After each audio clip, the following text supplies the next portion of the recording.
कहानी तोरे नाम संग शुरू जिंदगानी।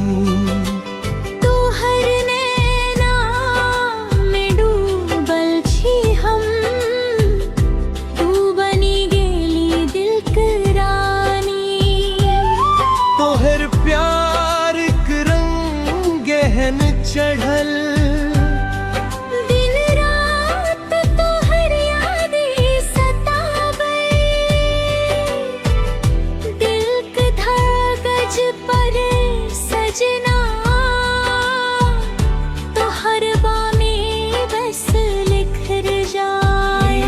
चुम्मा संग लिखल प्रेम कहानी तोरे नाम संग शुरू जिंदगानी।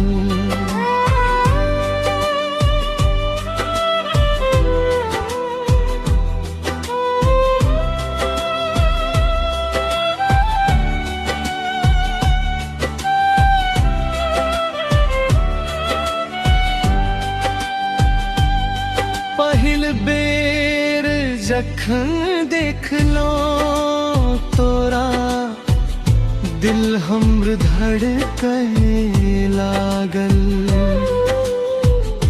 तोहर मीठ बोली सुनते प्रेमक फूल खिले लागल। तोहर मुस्की चाँद सन लागे, तोहर सूरत पर दिल है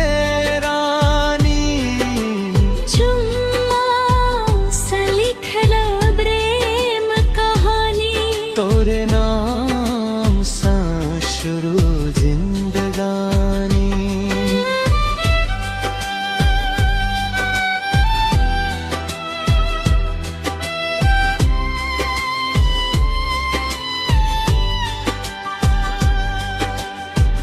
राती राती सपना में आवर धीरे सा हमरा हसावा।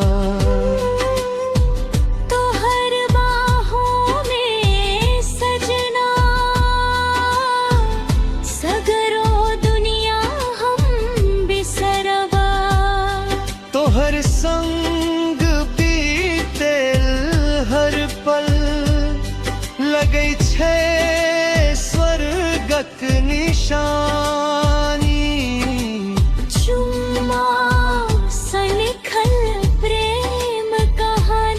तोरे नाम सा शुरू जिंदगानी।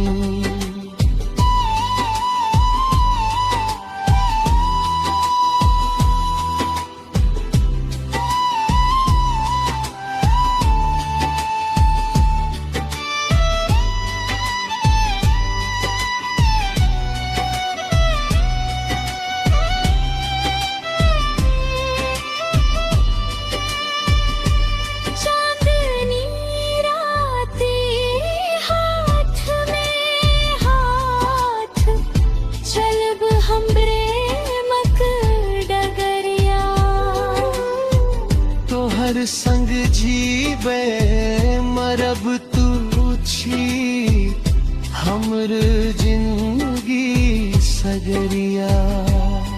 सातों जन्म विभेद प्रेमी लहरे छी हमर जुबानी। चुम्मा से लिखल प्रेम कहानी तोरे नाम संग शुरू जिंदगानी।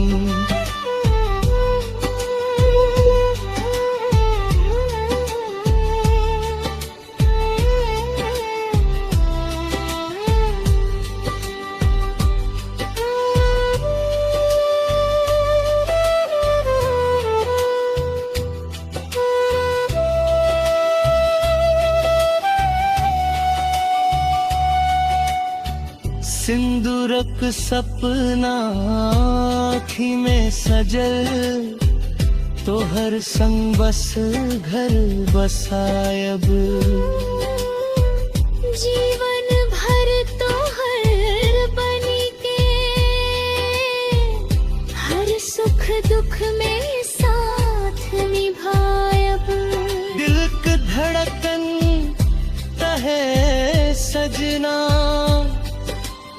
छी हमरे प्रेम निशानी चुम्मा सा लिखल प्रेम कहानी तोरे नाम सा शुरू जिंदगानी आरी सिंह गावे प्रेमक मीठ मीठ कहानी चुम्मा सा लिखल प्रेम कहानी तोरे नाम सा शुरू जिंदगानी